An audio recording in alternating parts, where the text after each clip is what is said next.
Gamitan ko siya ng ito. Ganito. Ang ganda nito. Meron siyang merong small para sa notebook, meron din para sa book, yung large. Yung kinuha ko kasi, yung binili ko is large para kung gagamitin ko siya sa notebook tulad nito. Gugupitin ko na lang siya, 'di ba? Didikit ko na. Tingnan na. Makikita mo yung result. Ayan, guys. Kita mo ba? Kita niyo ba? Ayan. Kailangan nasakto lang yung kailangan sukat na sukat do sa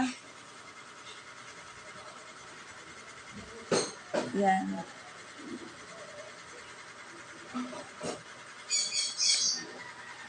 Gaganon mo lang. Ganun lang kadali. Easy peasy. Ayan.